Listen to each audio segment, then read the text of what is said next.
vendredi sur dernier, nous avons appris à la télévision, à la radio, le Conseil des ministres qui demandait de déguerpir les lieux avant la fin de ce mois de janvier.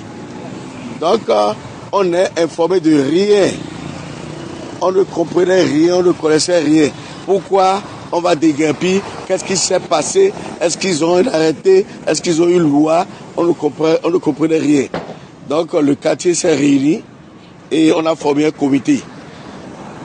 Le lundi, on est allé voir le chef d'arrondissement, on est allé voir la mairie, le maire, l'après-midi. Eux tous, ils sont unanimes que c'est l'État qui leur a demandé de faire l'inscription sur la voie et qu'on a oublié de déguerpir. Hein? Pourquoi l'urgence? Ils ont dit qu'il y a une société Ebomaf, une société Ebomaf, hein? Qui était là depuis longtemps et qui voulait partir. Si la société ça va, on peut encore prendre une société, non? Il y a une société pour faire la voie. Ils ont dit non, c'est cette autre société que l'État a pris pour nous casser. Casser pourquoi? Qu'est-ce qu'on a fait? Contre toute attente, le lundi dernier, le maire a passé avec sa délégation de la mairie pour nous informer que le mardi, on va casser. Et c'est comme ça qu'on s'est retrouvés au bord de la rue. Hein. Est-ce que c'est nous-mêmes qui sommes installés anarchiquement sur l'emprise de la voie? Non. Nous ne connaissons pas que c'était une voie classée, que c'était une voie de 30 mètres. Aucune population ne connaît que la voie là, c'était une voie de 30 mètres. Mais eux, qui étaient les autorités d'alors, savent bien que c'était une voie de 30 mètres. Pourquoi ils ont comploté avec le lotisseur pour réduire la voie à une voie de 20 ou de 25? Le tort, c'est à eux, non à nous, la population.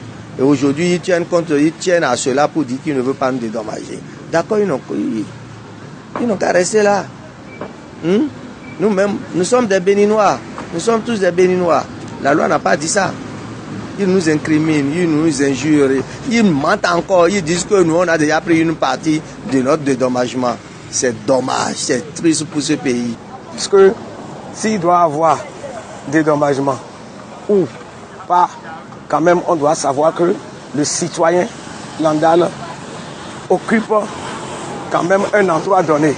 Il est présumé propriétaire d'un lieu. Il y a d'autres qui ont le titre foncier. Mais l'État ne peut pas se lever du jour au lendemain pour dire à quelqu'un qui occupe sa maison de déguerpir. Dans la brutalité, c'est ça que nous condamnons. Sinon pourquoi? Notre cité se développe. Ça fait notre bonheur. Ça fait notre fierté. Mais si on doit souffrir d'abord, pleurer, et les gens vont se retrouver à l'hôpital, alors là, pourquoi nous le faisons? Moi, je suis un frigoriste. Je sais comment je m'étais engagé pour être peut-être propriétaire d'une seule maison. Et c'est ça qui m'abrite et les enfants. Aujourd'hui, nous sommes laissés à la Belle Étoile. On dort maintenant à la Belle Étoile. Ce ne sont pas graves. Ce ne sont pas graves. Le bon Dieu est là, il va nous juger tous. L'honorable Dakwe Soso fonde son recours sur la signature de l'honorable Atao. Je voudrais dire d'abord que l'honorable Atao continue d'être député du Parlement béninois. Il n'y a aucun texte qui lui soustrait ce droit-là. Et par conséquent, il est fondé à être dans n'importe quel groupe de son choix. Donc il a choisi à rester dans le groupe La Voix du Peuple. Il y est et il continue d'être député du groupe parlementaire La Voix du Peuple. Maintenant, par rapport à ces démêlés, je ne sais pas si l'honorable Dakwe Soso a un document qui prouve que le député Henouko est recherché ou il est condamné ou il est accusé de quoi que ce soit. Je ne sais pas s'il a un document à la date de son recours, s'il a un document attestant que Henouko est impliqué dans quoi que ce soit.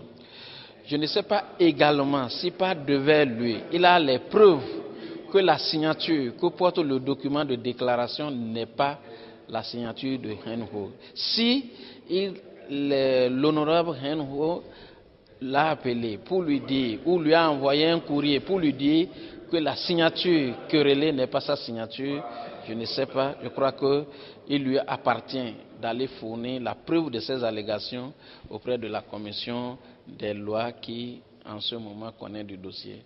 Donc, nous savons que nous avons eu la signature, et quand vous visitez le règlement intérieur, le règlement intérieur dit que lorsque le député n'est pas disponible ou est à l'extérieur, il peut envoyer par n'importe quel moyen procuration à un de ses collègues.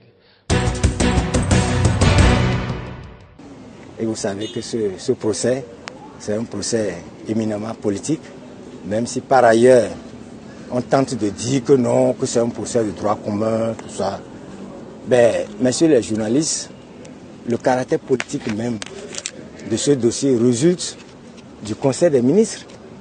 Vous vous souvenez, c'est le Conseil des ministres qui a déjà condamné donc Maître Laurent au motif qu'il aurait pris des rétrocommissions, qu'il aurait fait des placements hasardeux dans une banque en difficulté, et donc instruit dès lors le ministre de la Justice donc à l'effet d'engager des poursuites judiciaires contre le mis en cause.